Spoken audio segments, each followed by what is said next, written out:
لا حول ولا قوة إلا بالله العلي العظيم. أعوذ بالله من الشيطان الرجيم. بسم الله الرحمن الرحيم. الحمد لله الذي جعل الحمد مفتاحا لذكره وسببا للمزيد من فضله ودليلا على آلائه وعظمته. ثم الصلاة والسلام والتحية والإكرام على خير خلقه وأفضل بريته حافظ سره ومبلغ رسالاته الذي سمي في السماء بأحمد وفي الأرض بأبي القاسم محمد. اللهم صل على محمد وآل محمد وعلى أهل بيته الطيبين الطاهرين المعصومين المظلومين ولعنة الله على أعدائهم أجمعين.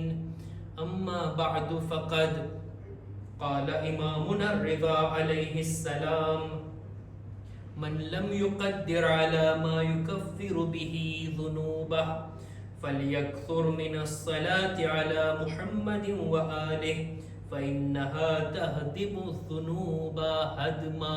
صلوات بر محمد وآل محمد. اللهم صل على محمد وآل محمد. શબે જુમા અને પણ માહે ઝિલકાતની શબે જુમા છે અને આપણે બધા આઠમા ઇમામની વિલાદતની તારીખ મનાવ્યા અને હજી પણ આપણે એ જ ખુશીના દિવસોમાં છીએ, જેથી ચાહું છું આજની શબમાં પણ આઠમા ઇમામનો જિક્ર કરું, એમની હદીસ અને એમની સીરતને આપ લોકોની સામે ટૂંકમાં બયાન કરું. વાતની શરૂઆત આ હદીસથી જ કરું કે જેને મેં શરૂઆતમાં તમારી સામે બયાન કરી. આપણા આઠમા ઇમામ ફરમાવે છે ગુનાહોના કફારાના બારામાં. જો આપણે બધા ગુનેહગાર છીએ, આપણા બધાથી ગુનાહો થયા છે, ગુનાહની તૌબા પણ કરવાની હોય ને, ઇસ્તિગફાર પણ કરવાનો હોય, માફી પણ માંગવાની હોય, અને સાથોસાથ જે કંઈ ગુનાહ આપણાથી થયા એની ભરપાઈ પણ કરવાની છે. જે કંઈ ખોટ પડી હોય, જે વાજિબાત અદા ના થયા હોય એની પણ કઝા કરવાની છે.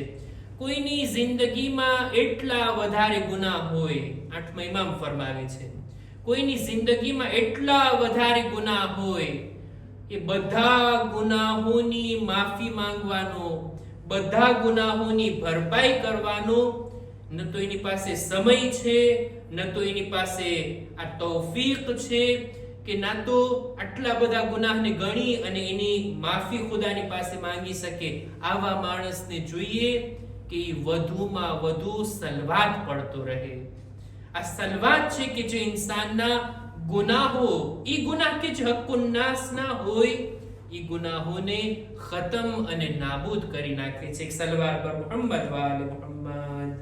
અલ્લાહુમ્મા સલ્લી અલા મુહમ્મદ વ આલિ કેટલી ફઝીલતો છે. આપણા ઉલમાએ કિતાબો લખી છે સલવાતની ફઝીલતના બારામાં. સલવાત પડવાથી એમ નથી કે રસૂલ અને આલે રસૂલનો ફાયદો થશે. સલવાત પડવાથી ફાયદો આપણા તરફ પલટીને આવે છે. હજી એક હદીસને બયાન કરું છું સલવાતના બારામાં. આપણા આઠમા ઇમામ ફરમાવે છે કે અસ્સલાતુ અલા મુહમ્મદિન વ આલિહ તઅદિલુ ઇન્દલ્લાહી અઝ્ઝ વ જલ التسبيح والتهليل والتكبير. ખુદાની બારગાહમાં, ખુદાની નજરમાં બંદો જ્યારે સલવાત પડે ને તો એનો મર્તબો એટલો જ છે જાણે એને zikre ખુદા કર્યો હોય, જાણે એમ કે જબાનથી સુબહાનલ્લાહ કીધું હોય, લા ઇલાહા ઇલ્લલ્લાહ કીધું હોય કે અલ્લાહુ અકબર કીધું હોય. આ બધા zikrનો અજર, સવાબ અને મર્તબો જે છે એ મર્તબો સલવાત પડવા વાળાને પણ મળે છે. ફરી એકવાર બાવાઝે બુલંદ સલવાત. અલ્લાહુમ્મા સલ્લી અલા મુહમ્મદ.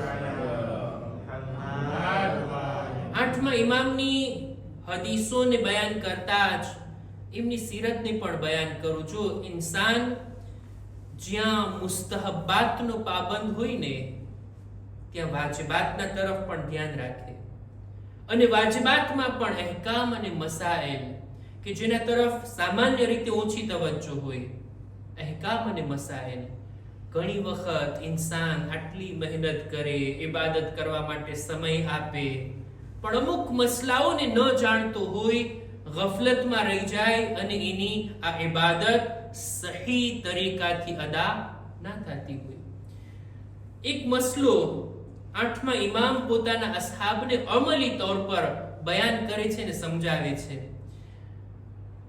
ઇમામના એક સહાબી છે જેનું નામ છે હસન વશાહ. પોતે કહે છે, હું 8મા ઇમામની ખિદમતમાં હાજર થયો, ઇમામની મુલાકાતે આવ્યો, જોયું કે ઇમામ ઇબાદત માટે તૈયાર થઈ રહ્યા છે અને વુઝુ ફરમાવી રહ્યા છે.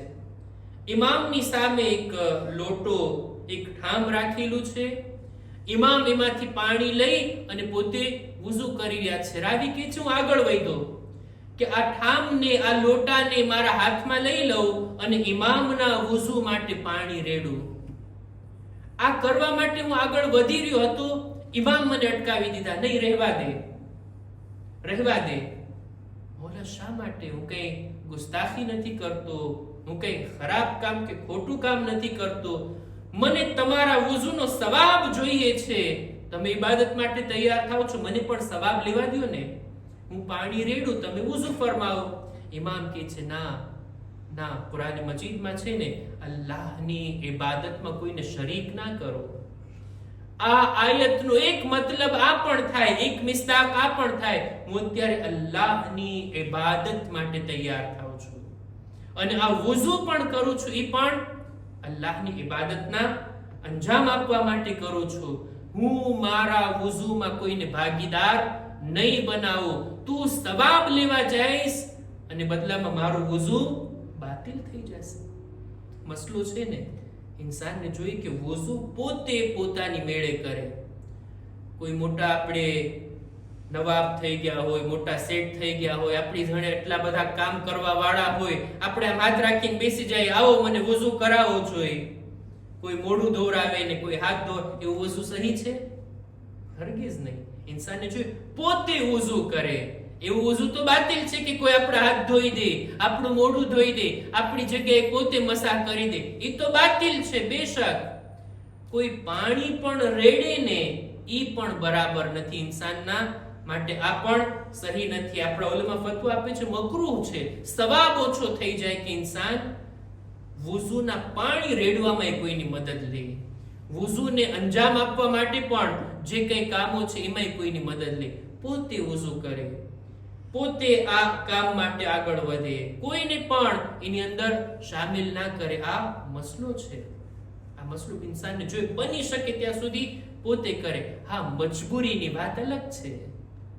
કોઈ એટલા મજબૂર હોય કે પોતાના હાથે વુઝુ ના કરી શકતા હોય, એના માટે વાંધો નથી. કોઈનો એક હાથ તૂટી ગયો હોય, એક હાથ જખમી હોય અને કોઈની મદદની જરૂર પડે, એ વાત અલગ છે. પણ નોર્મલ હાલતમાં, સામાન્ય હાલતમાં વુઝુ જેવી ઇબાદત ઇન્સાન પોતે અંજામ આપે. આવી જ રીતના એક દિવસ ઇમામની ખિદમતમાં બે માણસો દૂરથી સફર કરીને આવ્યા. એક જ ગામથી, એક જ જગ્યાએથી બંને સાથે નીકળે છે, સાથે સફર કરીને આવ્યા ઇમામની ખિદમતમાં. આવીને મસલો પૂછે છે, મૌલા, અમે બંને આ ગામથી આવ્યા છીએ અને આજે આ જગ્યા ઉપર આવ્યા, અમારી નમાઝ પૂરી છે કે કસર? કસર નમાઝનો પણ મસલો છે ને, તવજ્જો આપવાની જરૂર છે ને.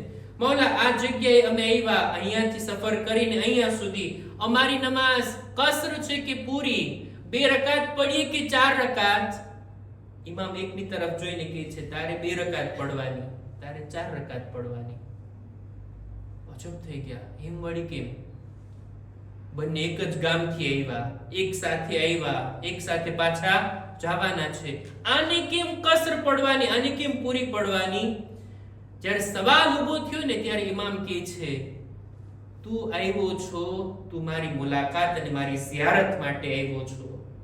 આ તારું કામ મુસ્તહબ છે, તારી સફર મુબાહ છે, એના માટે તું આવ્યો છો. તારી નમાઝ કસર છે, બીજાની સામે જોઈને કહે છે તું મને મળવા નહીં, મામૂનને મળવા આવ્યો છે, તું આ ઝાલિમ બાદશાહને મુલાકાત કરવા માટે આવ્યો છે, તારે આ સફર માસિયત અને ગુનાહની સફર છે, તારી નમાઝ પૂરી છે, તારે પૂરી નમાઝ પઢવાની.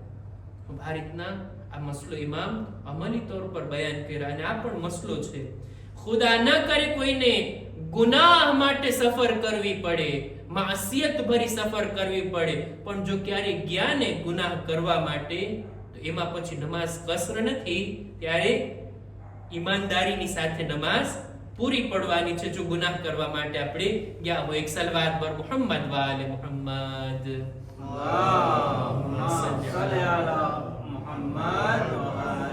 અલ્લાહની રિઝાયત મેળવવી આ આપણું કામ છે. ખુદા ચાહે છે જેવી રીતના હું ચાહું ને એમ બંદો અમલ કરે. બંદો એમ ચાહે કે ના મને આમ સરખાઈ આવે છે, મને આમ સમજમાં આવે છે, મને આમ કરવામાં મજા પડે છે, હું એ રીતના દીન ઉપર અમલ કરું. ના, એ તો આપણા હવાએ નફ્સની, આપણા ખ્વાહિશાતની પૈરવી કરવું ગણાશે. આપણે તો અલ્લાહના હુકમના તાબે રહેવાનું છે. ખુદાએ જે રીતના હુકમ આપ્યો એ રીતના આપણે દીન ઉપર અમલ કરવાનું છે. દીનના અહેકામ આપણા ચાહવાના તાબે નથી હોતા, આપણે દીનના અહેકામ પ્રમાણે ચાલવાનું છે. એક હદીસની અંદર આપણા 8મા ઇમામ અલી રઝા અલૈહિસ્સલામ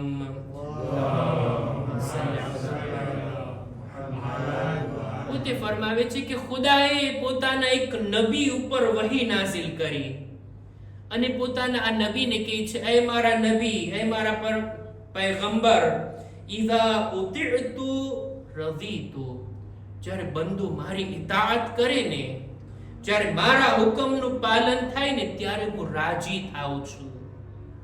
વ ઇઝા રઝીતુ બારકતુ, અને જ્યારે હું રાજી થઈ ગયો પછી હવે બંદા ઉપર બરકતોને વરસાવું છું. મારા તરફથી બરકતો નાઝિલ થાય છે એ બંદાની તમામ ચીજોમાં, એની જિંદગીમાં, એના ઇલ્મમાં, અમલમાં, માલમાં, કારોબારમાં, લોકોની સાથે રિલેશનમાં, એની ઉમ્રમાં, એના તમામ ચીજોની અંદર હું બરકત નાઝિલ કરું છું. અને ત્યારબાદ ખુદા કહે છે فإن وليس لبركتي نهاية, મારી બરકતની કોઈ અંત નથી, કોઈ સીમા નથી. બેહિસાબ બરકતો આ બંદા ઉપર હું નાઝિલ કરીશ. ક્યારે? જ્યારે બંદો મારી ઇતાઅત કરતો હોય, મારા હુકમનું પાલન કરતો હોય, મારી ખુશનુદીની પાછળ હોય, તો મારા તરફથી બરકતો આવવાની છે. 8મા ઇમામની જે બે હદીસોને બયાન કરીને હું મારી વાતને પૂરી કરું. ખરેખર ઇમામે રઝાની હદીસોને વાંચી રહ્યો હતો, એવી બાબતો ઉપર ઇમામે આપણી તવજ્જો દેવરાવી છે, એવા પોઈન્ટ ઉપર ઇમામે આપણું ધ્યાન દોરેલું છે. દેખાવમાં આ બાબતો નાની લાગે, પણ જો અમલમાં લઈ આવીએ તો ખરેખર આ ચીજો આપણી જિંદગીને કામયાબીથી નજદીક કરે છે. સામાન્ય રીતે એમ કહેવાતું હોય કે ઈમાન હો બસ કાફી છે, અમલની જરૂર નથી. દિલ પાક હોય તો બધું ચાલે. ઈમાન તો દિલમાં છે ને, બાકી અમલ કરીએ, હલાલ હરામનો રિસ્પેક્ટ કરીએ, ના કરીએ, ગુનાહ માસિયત એના તરફ જઈએ, ના, બધું બરાબર છે. ઈમાન પાક હોવું જોઈએ, અને ઈમાન છે દિલમાં. 8મા ઇમામ કહે છે ને એવું નથી. ઈમાન એની જગ્યા ફક્ત દિલ નથી, 3 જગ્યા ઉપર ઈમાન નજરે પડે છે. અલ ઈમાન અક્દુમ બિલ કલ્બ, ઈમાન ઇન્સાનના દિલની અંદર મજબૂતીની સાથે જોડાયેલું હોય, ઇન્સાનના દિલની સાથે મજબૂતીથી બંધાયેલું હોય. અલ ઈમાન અક્દુમ બિલ કલ્બ, પાક્કું અને સચોટ મજબૂત ઈમાન દિલની અંદર. બીજું વલફઝુમ બિલ લિસાન, ઈમાન ઈ છે કે જે ઇન્સાનની જબાનથી પણ જાહેર થાય, એના શબ્દોમાં, એની વાતોમાં જ્યારે પણ ઇઝહારનો મોકો આવે ત્યારે ઈમાનના શબ્દો એની જબાન પર આવે. ઇન્સાન ફખ્રની સાથે કહે કે હું લા ઇલાહા ઇલ્લલ્લાહ કહેવા વાળો છું, હું મુહમ્મદુન રસૂલુલ્લાહ કહેવા વાળો છું. નબીની જાત ઉપર એક બાવાઝે બુલંદ સલવાત. અલ્લાહુમ્મા સલ્લી અલા મુહમ્મદ વ આલિ મુહમ્મદ. ફખ્રથી કહે હું ઇમામે અલીનો શિયા છું અને મૌલા અલીની વલાયતનો ઇકરાર કરે. આ ફખ્રની વાત છે. ઇન્સાનના દિલમાં જે છે એ જબાન પર પણ આવે ઈમાનના શબ્દો. અને ત્રીજું વ અમલુમ બિલ જવારિહ, ઈમાન એના અમલમાં દેખાય આવે, એની ઇબાદતોમાં દેખાય આવે, એના સારા કામની અંદર દેખાવું જોઈએ. જે દિલમાં હશે ને એવા કામો ઇન્સાનથી જાહેર થશે. ઇબાદતોને આપણે માનીએ તો છીએ નમાઝ સૌથી સારી ઇબાદત, પણ નમાઝનો સમય હોય ત્યારે બંદો ક્યાં હોવો જોઈએ? એના અમલથી દેખાય આવે. ઇન્સાન જો પોતાને ઇમામનો મુહિબ અને ચાહવા વાળો સમજતો હોય, ઇમામના નામની મજલિસ બરપા થતી હોય, તો પછી આ બંદો ક્યાં હોવો જોઈએ? ફરશે અઝા પર, ઇમામના zikરમાં, આ એના અમલથી દેખાય આવે. જ્યારે પણ કોઈ પણ ઇબાદતનું કામ થતું હોય, કોઈ પણ નેક કામ થતું હોય, એના બદનથી દેખાય આવે. જ્યારે પોતે આ કામોને અંજામ આપતું હોય, એનું ઈમાન કેટલું મજબૂત છે, એનો અકીદો કેટલો સ્ટ્રોંગ છે, કેટલો દીનદાર છે, દિલ અને જબાનની સાથે અમલ પણ દર્શાવતું હોય. આઠમા ઇમામ કહે છે આ છે ખરું ઈમાન, આ છે સાચું ઈમાન. હજી એક હદીસને બયાન કરું ને, આપણા આઠમા ઇમામ ઇમામે અલી રઝા અલૈહિસ્સલામ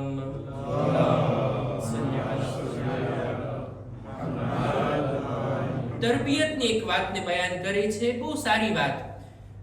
રાહે ખુદામાં આપણે કંઈ ને કંઈ આપતા હોઈએ, આપણા માલને ખર્ચ કરતા હોઈએ, ખાસ કરીને સદકો આપતા હોય, ઇમામ કહે છે તમારા બાળકોને હુકમ આપો પોતાના હાથેથી એ સદકો આપે. ભલે ઓછું હોય, એક સિક્કો કેમ ના હોય, એક મુઠ્ઠી અનાજ કેમ ના હોય, એક રોટલીનો ટુકડો કેમ ના હોય, પોતાના બાળકોના હાથે અપાવો. આ આદત પડાવો એમને. ભલે ખુદાની રાહમાં ઓછું હોય, પણ જો નિયત સાફ હોય ને તો આ ઓછું પણ ખુદાની બારગાહમાં વધારે લેખાશે. એનો સવાબ, એનો દરજ્જો પણ અઝીમ લેખાશે. આ ફક્ત સદકાના બારામાં જ નથી. ભલે આદિ ઇમામે સદકાના બારામાં બયાન કરી, પણ સદકાના સિવાય ઘણી બધી ઇબાદતો છે જેમાં આપણે આપણા બાળકોને ઇન્વોલ્વ કરી શકીએ છીએ, બાળકોને પણ શામિલ કરી શકીએ છીએ. વેકેશનના દિવસો છે, સ્કૂલની છુટ્ટી છે, શા માટે મારા બાળકોને નમાઝે જમાઅતમાં ન લાવવું? શા માટે દુઆએ તવસ્સુલ, દુઆએ કુમૈલ, આ બધા પ્રોગ્રામમાં એમની શિરકત ના અપાવું?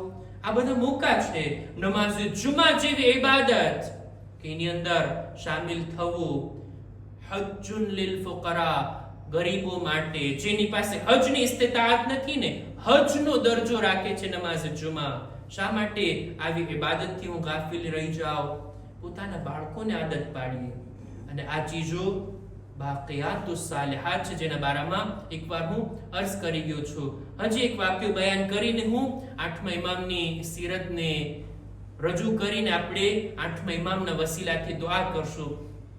આઠમા ઇમામ એક દિવસ જોયા કે એમનો એક ગુલામ, એમનો એક સાથી, એમનો ઇમામનો એક શાગિર્દ કોઈ એક ફળ ખાય છે, એક ફ્રૂટ ખાય છે. અડધું એણે ખાધું અને અડધું ફેંકી દીધું. ઇમામના હુઝુરમાં, ઇમામની નજરોની સામે. ઇમામ આ કામને જોઈ ગયા. ફળ તો ખાધું, અડધું ખાય છે ને અડધું ફેંકી દીધું. ઇમામ તરત એને હુકમ આપે છે, ભાઈ આ શા માટે તે ફેંકી દીધું? ઇમામ કહે છે, જો તને આ અડધા ફળની જરૂર નથી, અડધું કટ કરીને તું ખા, અડધું બીજાને તું આપી શકતો હતો. છે એવા લોકો આ દુનિયામાં કે જેને આ અડધા ફળની પણ જરૂરત છે. આ ઇસરાફ શા માટે? આ એક ફળ, એક ફ્રૂટ કે જે આપણી નજરમાં એની કઈ કિંમત નથી, એ ગુલામની નજરમાં પણ એની કઈ એટલી કિંમત નહીં હોય, પણ ઇમામ કહે છે આ પણ ઇસરાફ છે. અડધું ખાવું હોય તો અડધું ખા, બાકીનું અડધું તું બીજાને આપી દે, બીજાને હિસ્સો આપ. આ રીતના ઇમામ નાની નાની બાબતો ઉપર પણ લોકોને ચેતવતા, ચેતવણી આપતા અને એમને ઇસ્લાહ કરતા. ઇમામનો તરીકો આ તો ઘરમાં ઇસરાફ ના થવો જોઈએ. ખુદા ઇસરાફ કરવા વાળાને પસંદ નથી કરતો. એટલે જ એક સીરત ઇમામની આ હતી કે જ્યારે દસ્તરખાન પર બેસતા ને તો જે કંઈ પણ જમવાનું ઇમામની સામે રાખવામાં આવતું, ઇમામ એક થાળ મંગાવતા, બધી વાનગીઓમાંથી થોડું થોડું લઈ અને એ થાળમાં રાખતા અને ગરીબો માટે, ફકીરો માટે પહેલા મોકલાવી દેતા.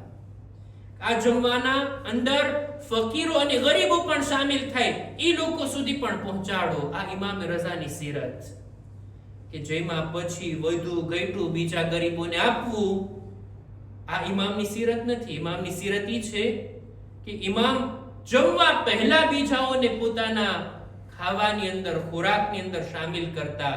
હા, જમવાનું વધે, ઇસરાફ ન થાય માટે માણસના મોઢે પહોંચાડવું આ સારી વાત, પણ ઇમામની સીરત ઉપર અમલ કરવો હોય તો આવી નાની નાની બાબતો. ઉલમાએ કિતાબ લખી છે ઇમામના જિંદગીના બારામાં. અને જ્યારે ઇમામ છેલ્લા 2 વર્ષ ઈરાન આવ્યા, ખુરાસાન આવ્યા, ઇમામ એકલા આવ્યા હતા ને. ઇમામ પોતાની સાથે ન તો કોઈ ગુલામો, કનીઝો, બાળકો, બીવીઓ કોઈને નહોતા લાવ્યા. ઇમામ એકલા આવ્યા હતા અને એટલે જ અસહાબની સાથે દિવસ રાત હતા.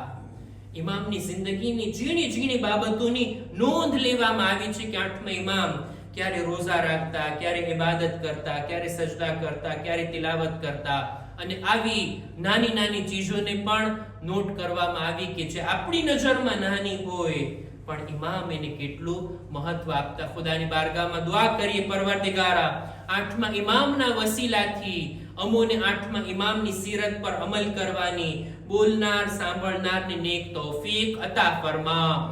ખુદાયા દુનિયામાં 8મા ઇમામની ઝિયારત, આખિરતમાં એમની શફાઅત નસીબ કર. ખુદાયા શબે જુમા છે અમારા મા બાપના ગુનાહોને માફ કર. અમારા મરહુમીનની મગફિરત ફરમાવ. પરવરદિગારા દરેક મુમિનીન મુમિનાતની જાન, માલ, ઇઝ્ઝત, આબરૂની હિફાજત ફરમા.